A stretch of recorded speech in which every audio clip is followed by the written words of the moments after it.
मुक्ति की बाधा काया है और मोक्ष की दशा काया से उत्सर्गित आया है। आया यानी आत्मा, काया यानी शरीर। काया जब तक है, इसका मतलब क्या है कि भीतर कहीं न कहीं प्रश्नों का पिंड पड़ा है। काया का मतलब है प्रश्नों का पिंड, देह, और आया का मतलब है उत्तर चेतना, आत्म स्वभाव।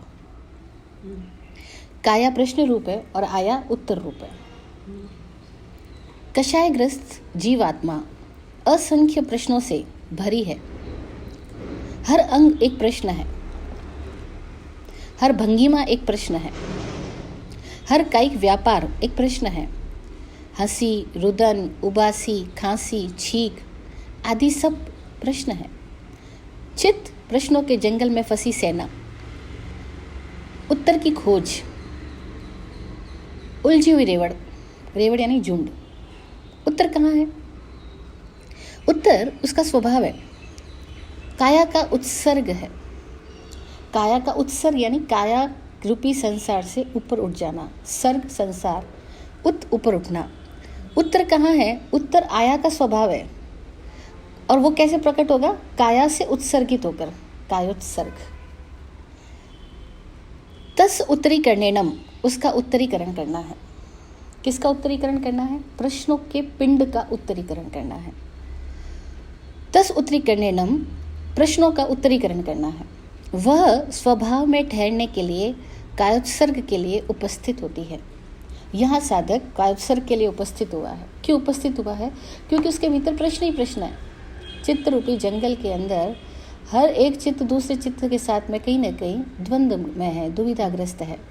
तो इतने प्रश्नों के भरे, बवंडर भरे जंगल में उत्तर कहाँ मिलेगा? तो कहा उत्तर के लिए आपको काया से उत्सर्गित होना पड़ेगा, अपनी काया से बाहर आना पड़ेगा, ऊपर उठना पड़ेगा। यह कायोत्सर्ग की साधना है। कायोत्सर्ग अर्थात काया रूपी संसार से ऊपर उठना।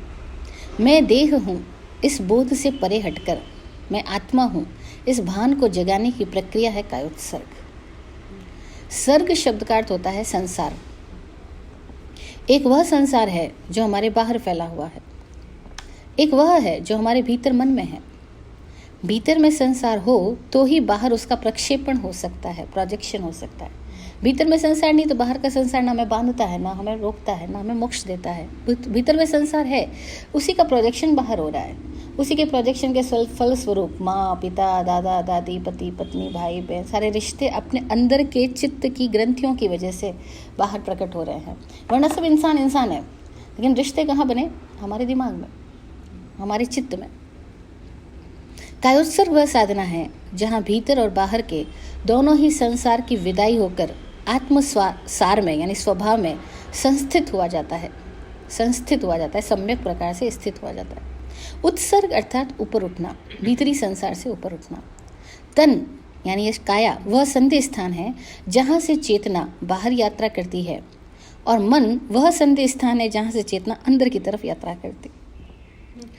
शरीर के द्वारा हम बाहर यात्रा करते हैं, हमारी चेतना शरीर के क्रियाओं के द्वारा संसार के संपर्क में आता है, और मन वह संधि स्थान है जहाँ से हम भीतर बाहर दोनों तरफ जा सकते हैं। पर अंदर की तरफ जाना है तो हमें मन के प्लेटफॉर्म से ही भीतर की यात्रा शुरू करनी पड़ेगी, क्योंकि तन तो सदा बाहर की दुनिया में अवस्थित रहेगा, तन की कोई प्रॉब्लम ही नहीं है, तन तो वर्तमान में उपस्थित रहेगा। लेकिन मन वह संधि स्थान है जहाँ से चेतना अंदर की तरफ यात्रा करती है। दोनों ग्रंथियों के पार आत्म विराट है।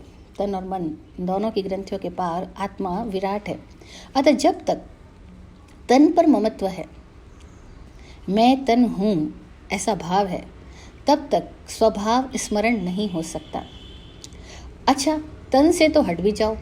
मन की बिखरी बिखरी सांप्रदायिक सेनाओं की अलग अलग टुकड़ियाँ आत्माराम को अपनेपन से अलग मटका ही देते हैं। मतलब कदाचित आप तन से अपना ध्यान हटा लो, लेकिन मन की बिखरी बिखरी सांप्रदायिक सेनाओं की अलग अलग टुकड़ियाँ, अलग अलग कैरेक्टर्स आत्माराम को अपने होनेपन से अलग भटका ही देते हैं। इससे बचने के लिए कायोत्सर्ग किया जाता है। यह कायोत्सर्ग वस्तुतः संसार से विरमण का मार्ग है, जहाँ साधक 4 शरणों को प्राप्त करता है।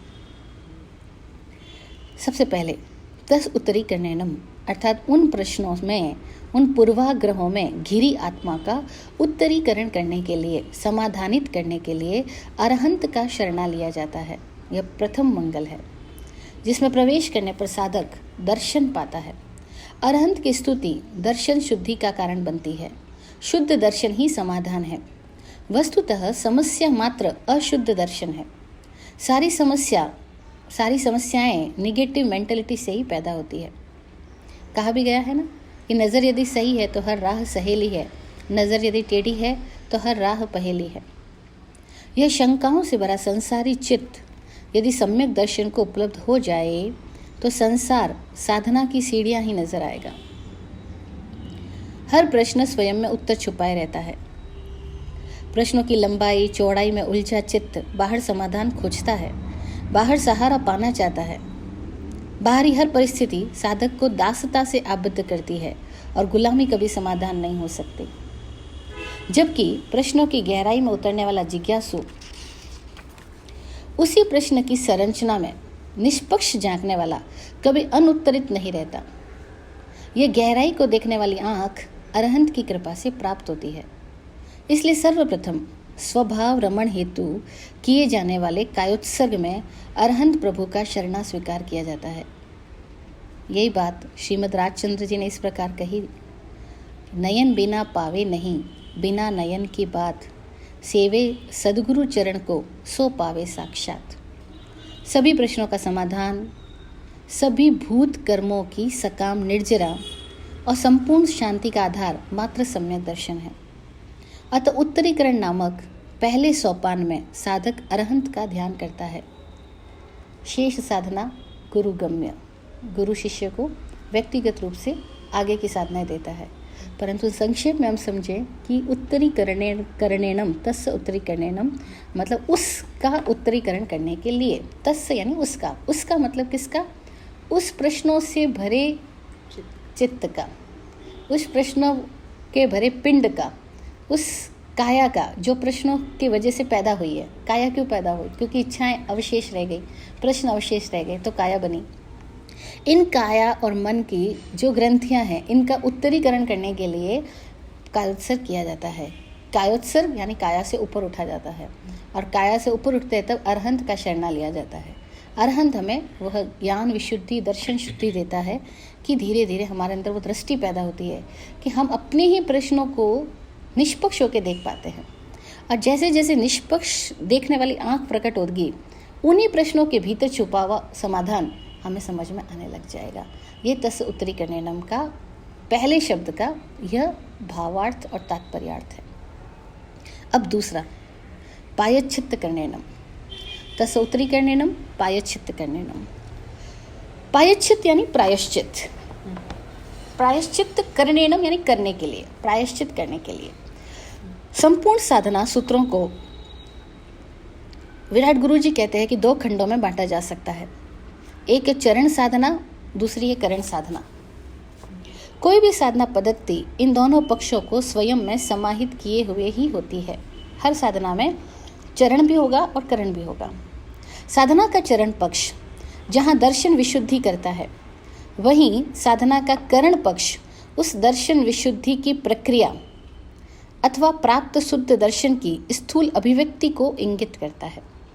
मतलब चरण पक्ष है भाव विशुद्धि, दर्शन विशुद्धि, दृष्टिकोण निर्मल होना। और जैसे जैसे दर्शन की विशुद्धि होगी तो उसकी वजह से जो आपकी दर्शन की अभिव्यक्ति होती है वो वाणी में होती है और कायिक क्रियाओं में होती है, यानी चारित्र में होती है। तो उस चारित्र को करण कहा गया है। तो चरण भावनात्मक अवस्था और करण क्रियात्मक अवस्था, एक समझ की शुद्धि है और एक आचरण की शुद्धि है। उपरोक्त साधना का ये द्वितीय सोपान पायच्छित्त करणेनम दोनों पक्ष को स्वयं में समाहित किए हुए है। पायच्छित्त शब्द का तात्पर्य प्रायश्चित्त से है। प्रायश्चित अर्थात प्रायः चित्त विसोही करणम पायच्छित्तम, चित्त को विशुद्ध करने की प्रक्रिया प्रायश्चित कहलाती है। साधक की साधना का महत्वपूर्ण भाग है चित्त को शुद्ध करना। मन द्वारा खंड खंड विषयों को ग्रहण एवं संबंध जिसमें होता है उसे चित्त कहते हैं। मन विषयों को बांट बांट के लेता है, एक साथ नहीं लेता, और उन विषयों का ग्रहण जिससे वो करता है और संबंध जिसमें बनाता है उसको चित्त कहते हैं। इसको ऐसे समझते हैं कि हम जब कंप्यूटर लैपटॉप के अंदर जो वर्ड्स डालते हैं वो फाइल्स जहाँ सेव होती है उसको हम चित्त कहेंगे। तो विषयों में प्रवाहित चेतना जब विषयों से आबद्ध हो जाती है, यानी बंध जाती है, तो वह चित्त की जन्मदाता होती है। विषयों में प्रवाहित चेतना जब विषयों से आबद्ध हो जाती है तो वह चित्त की जन्मदाता होती है। इसीलिए मन के जितने विषय है उतने ही चित्त हो जाते हैं। आचारांग सूत्र में भगवान महावीर स्वामी जी का कथन है कि अनेक चित्ते खलु अयम पुरुषे, अर्थात यह पुरुष अनेक चित्त वाला है। The man is polypsychic. चित्तों में बटी चेतना अभंग न हो पाने के कारण अशुद्ध रहती है, व्याकुल रहती है। अभंग का मतलब है होलिस्टिक हो जाना, यूनिसोल हो जाना, यूनिसाइक हो जाना। बट यूनिसाइक नहीं है अभी हमारी चेतना, अलग अलग चित्तों में बटी है, इसीलिए व्याकुल रहती है, अशुद्ध रहती है। विभंग दर्शन जीव को भ्रमित किए रहता है।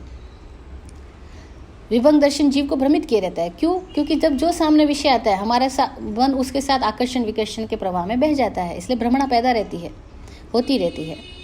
चेतना द्वारा पक्ष विपक्ष युक्त विभावों से विरमण प्रायश्चित है। चेतना द्वारा पक्ष विपक्ष युक्त विभावों से विरमण करना वह प्रायश्चित है। यह प्रायश्चित करने के लिए सिद्ध प्रभु का शरणा ग्रहण किया जाता है। सिद्ध भगवान अनंत ज्ञान, अनंत दर्शन, अनंत वीर्य, अनंत आनंद से संपूर्ण लोक व्यापक है, विस्तृत है। उस अनंत का ध्यान जीव को खंड खंड विषयों से ऊर्ध्वीकरण देता है।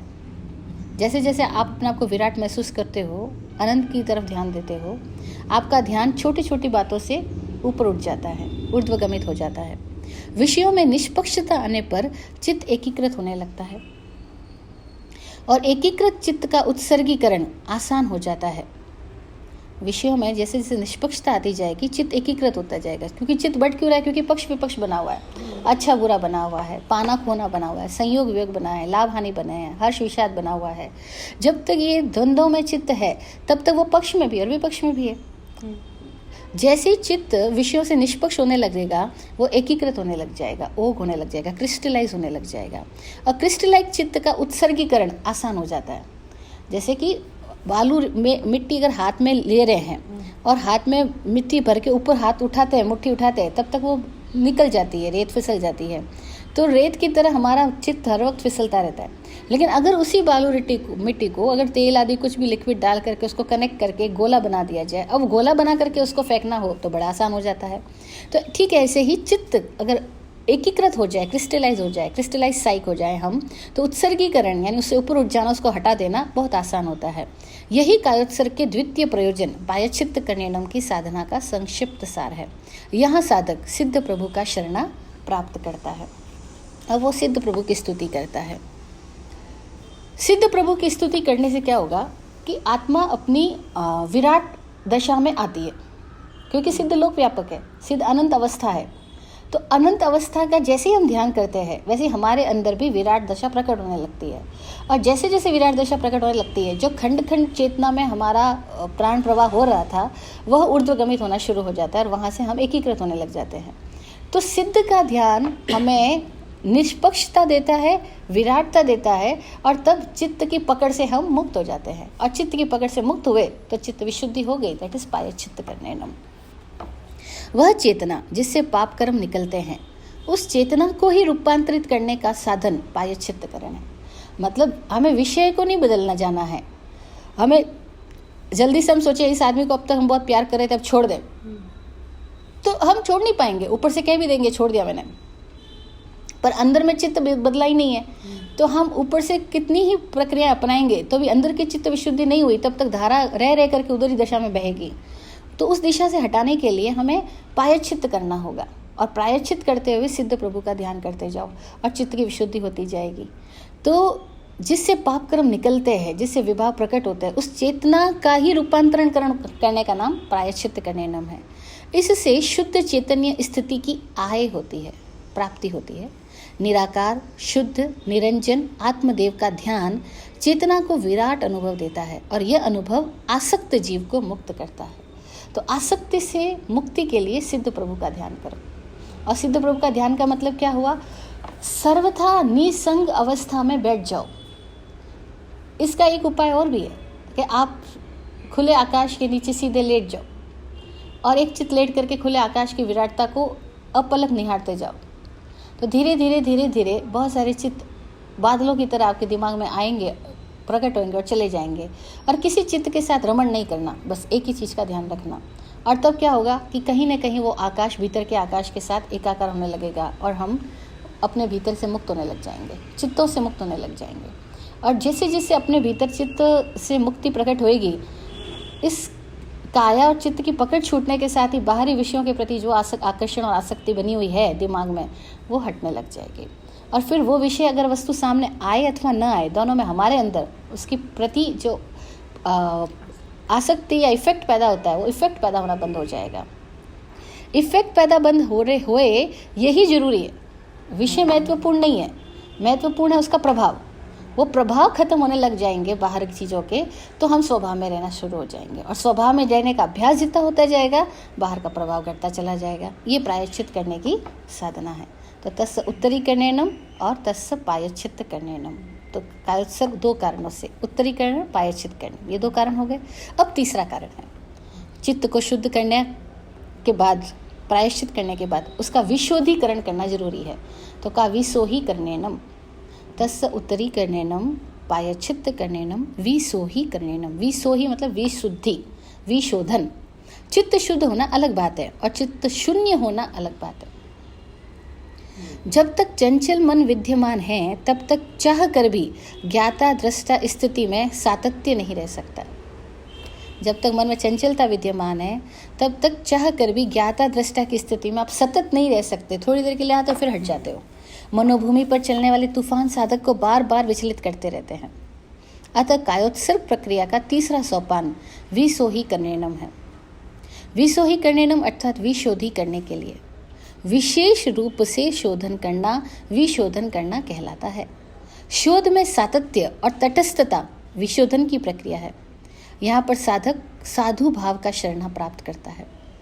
यह वह साधना सोपान है जहाँ सरलता और निरंतर जागृति अनिवार्य लक्ष्य है। सरलता एवं अमूर्छा ही साधुत्व है। अतः यहाँ साधक साधु का शरणा लेता है। यह शरणा बाहर से गुरु नैश्रय के रूप में भी प्राप्त किया जा सकता है, अन्यथा भाव रूप में तो साधु का ग्रहण होता ही है। मतलब अगर आपको प्रकट प्रत्यक्ष गुरु का सानिध्य मिले, दी बेस्ट। आप प्रायश्चित की प्रक्रिया के साथ साथ गुरु के सानिध्य में उपासना करते रहो। गुरु के समीप रह करके उनकी साधना, उनकी भाव भक्ति, उनकी सेवा, उनका व्यावच करते जाओ, तो जो चित्त की शुद्धि हुई है वो सतत बरकरार रहेगी और धीरे धीरे चित्त निर्मल होता होता होता होता मन अमन की प्रक्रिया में आगे गतिमान हो जाएगा। अगर प्रकट गुरु नहीं है तो भावों से सरलता और जागृति, साधु यानी सरलता, साधु यानी अमूर्छा, जागृति, उस अवस्था का निरंतर ध्यान करते जाओ। और वही सुबह शाम दोपहर जब भी समय मिले, एकांत में बैठ करके अपनी आंख बंद करके भावों के अंदर में बस नमो लोए सव सावणम, पूरे अस्तित्व की दिव्यता को, भव्यता को, सरलता को, अप्रमत्त अवस्था को सतत नमन, सतत नमन, सतत नमन, ये गहरी संज्ञा में ये भाव चला जाए। और तब जितनी आपके भीतर में गुरु शक्तियों के प्रति, गुरु कृपा के प्रति, गुरु तत्व के प्रति आभार भाव बढ़ता चला जाएगा, विसो ही बढ़ती चली जाएगी, विशुद्धि होती चली जाएगी। प्रायश्चित के बाद में विशुद्धीकरण होता जाए तो क्या होगा कि एक तो मलिनता निकली और एक शुद्धता गहरी हुई। जो मलिनता का निकलना भी अनिवार्य है और शुद्धता का गहराना भी अनिवार्य है। फिर अगला पॉइंट आता है विसल्लीकरणम, तस्य उत्तरीकरणम, प्रायश्चित करणम, विसोहीकरणम और विसल्लीकरणम। विसल्लीकरणम अर्थात विशल्यीकरण, शल्य रहित होना। शल्य कांटे को कहते हैं। जीव के साथ जब कांटा लग जाता है तो यह जीवात्मा शांत नहीं रह सकता, स्वभाव में नहीं रह पाता। स्वभाव रमण की साधना में विभाव विरमण ही प्रक्रिया है। मतलब ये कहना मात्र से कि मैं आत्मा हूँ से आत्मा नहीं हो जाओगे, विभावों से प्रतिपल विरमण करना होगा, तभी आपके भीतर का आत्मज्ञान प्रकट होगा। तो स्वभाव रमण की साधना में विभाव विरमण ही प्रक्रिया है। साधना की प्रक्रिया यह है कि विभावों से विरमण होते जाए। इस विभाव को ही शल्य कहा गया है, जो 3 प्रकार का बताया गया है: गौरव शल्य, दंड शल्य और निदान शल्य। गौरव अर्थात जीव की अहम में रस लेने की वृत्ति। ये गौरव अहम युक्त वृत्ति किसी भी विषय से संबंधित हो जाता है। स्वयं को कुछ विशेष सिद्ध करने की इच्छा गौरव है। मैं भी कुछ हूँ, ये जतलाने का, दूसरों से मनवाने का भाव गौरव है। ये गौरव एक कांटा है जो आत्मा का स्वरूप रमण बाधित करता है। गौरवशल्य होने पर जीव असत्य एवं परिग्रह में लीन हो जाता है। कहा भी है कि गौरवम घोर रौरवम, अर्थात गौरव घोर रौरव नरक के समान है। दंडशल्य अर्थात अज्ञानी जीवों में रहा हुआ हिंसा का कांटा। 3 तरह के कांटे, गौरव, दंड और निदान। गौरव घमंड, दंड हिंसा, अज्ञानी जीवों में रहा हुआ हिंसा का कांटा, और निदान शल्य अर्थात सांसारिक सुख प्राप्ति हेतु स्वयं के होनेपन को, स्वयं की अस्मिता को गिरवी रख देना, ये निदान है। निर्णय कर लेना, दृढ़ इच्छा शक्ति से सुख दुख भोगने के कल्प करते रहना। इन 3 शल्यों से आत्मा को रहित करने के लिए विसल्लीकरणम साधक कायोत्सर्ग साधना करता है। यहाँ साधक धर्म का शरणाग्रहण करता है, निज आत्म स्वरूप में प्रवृज्जित होता है, पर रूप रमण से विरमित होने का सहज संकल्प उदित होता है। ये 4 समणा हैं जो कायोत्सर्ग के सोपान हैं। उत्तरीकरणेनम, प्रायश्चित्तकरणेनम, विसोहीकरणेनम और विसल्लीकरणेनम। विसल्लीकरणम यानी दंड, गौरव और शल्य, इन तीनों कांटों से अपनी आत्मा को अलग करना।